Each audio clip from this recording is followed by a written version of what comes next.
and welcome ulit sa another episode ng Aling Oday's Kitchen. Gagawa tayo ngayon ng beef brisket ramen. And here are the following ingredients.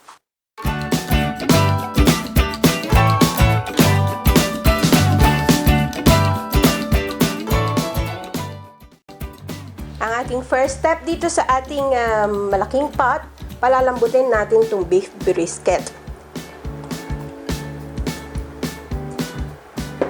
Sama na natin yung sibuyas, yung lightly crushed garlic, ginger, bay leaves, star anise, cinnamon bark, cloves, whole peppercorn, soy sauce, and salt to taste. Takpan lang natin to at lulutuin natin to hanggang sa lumambot yung ating beef. Dito sa ating pan, nagpainit na tayo ng tubig. Lagay na natin yung egg noodles.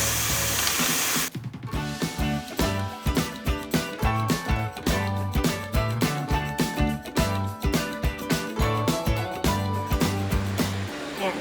Pag-iwa-hiwalayin lang natin.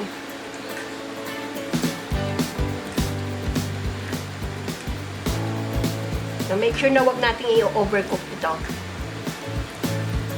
Check nyo na lang sa packaging, sa instruction, kung ilang oras or ilang minuto ito lulutuin. Ang nakalagay sa packaging nitong binili ko, 4 to 6 minutes.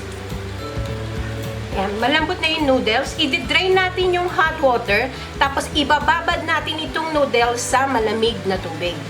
Hanggat hindi pa ready yung ating soup. And after 1 hour ng pagpapalambot ng ating beef, pwede na ito. So, tanggalin lang natin itong beef.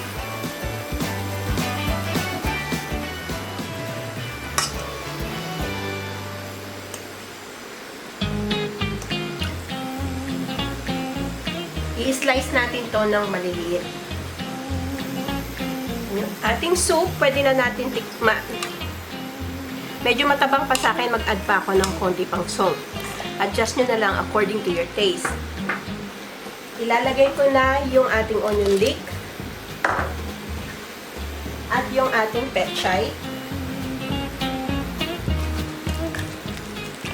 Simmer ko lang to for about 1 minute. Yan, ilagay na natin yung noodles sa ating bowl. Yan, ilalagay na natin yung soup.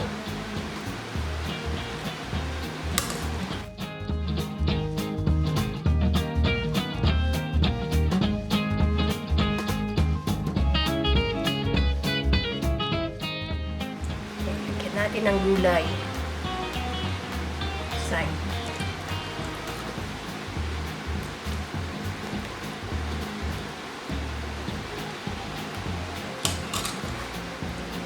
Then yung ating beef.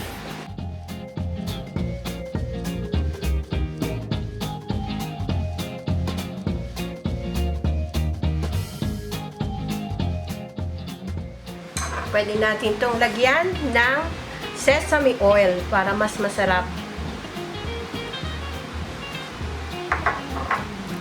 There you have it, our beef brisket ramen. Tamang-tama itong ating beef brisket ramen sa malamig na panahon. Sana magustuhan nyo itong recipe na ito and share it with your friends. Don't forget to give us a thumbs up and subscribe to my channel. Ako po si Aling Oday. Magkita-kita ulit tayo sa aking susunod na video. Salamat! Bye! Please follow me on my Facebook page, Twitter, and Instagram.